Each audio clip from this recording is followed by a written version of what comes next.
আগামী 27শে মার্চ থেকে শুরু ঠাকুরনগরের বারুণী মেলা। প্রতি বছরই হরিচাঁদ ঠাকুরের জন্মতিথি উপলক্ষে উত্তর চব্বিশ পরগনার ঠাকুরনগর ঠাকুরবাড়ির কামনা সাগরে পুণ্য স্নান করেন লক্ষ লক্ষ মতুয়া ভক্ত।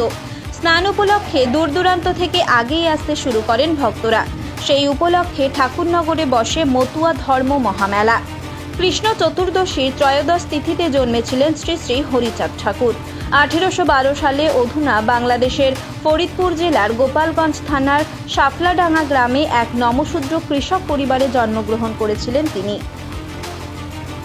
ঠাকুরের জন্মতিথি উপলক্ষে ঠাকুরবাড়ির মন্দির লাগোয়া কামনা সাগরে স্নান করেন মতুয়া ধর্মের মানুষজন।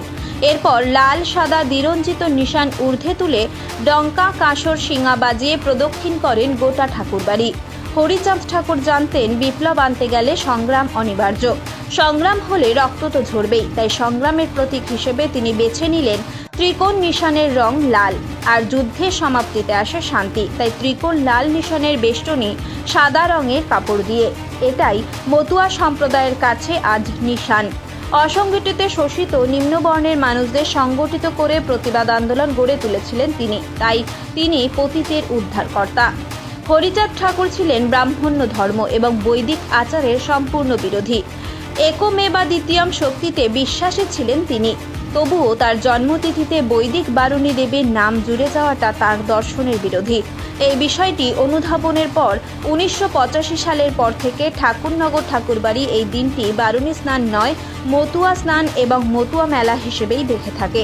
কিন্তু বছরের পর বছর ধরে লোকমুখে এই দিনটি বারুণীর পুণ্যতিথির স্নান বলেই প্রচলিত হয়ে আসছে। শক্তির উৎস হিসেবে তিনি বেছে নিয়েছিলেন হরিবোল ধ্বনি, যা আসলে শক্তি সঞ্চয় করে। ডঙ্কা কাঁসর বাজিয়ে নাচের মাধ্যমে মতুয়ারা তাদের মধ্যেকার সুপ্ত শক্তিকে জাগ্রত করে। জমিদার শ্রেণী এবং বর্ণ হিন্দুদের বিরুদ্ধে লড়াইয়ের জন্য অবিভক্ত বাংলার ফরিদপুরের ওরাকান্দিতে বসে যে নয়া বিধান দিয়েছিলেন তিনি, সেটাই সেদিন আত্মপ্রকাশ করেছিল মতুয়া ধর্ম হিসেবে। সোয়া হাতের সোতা বা দণ্ড হাতে নিজ গোষ্ঠীর পরিচালনা এবং হাতে কাম মুখে নাম করে শক্তি সঞ্চয়ের মাধ্যমে মতুয়াদের জাগ্রত করার পথ দেখিয়েছিলেন হরিচাঁদ ঠাকুর। শিক্ষা বিস্তারের জন্য দায়িত্ব দিয়েছিলেন পুত্র গুরুচাঁদের হাতে।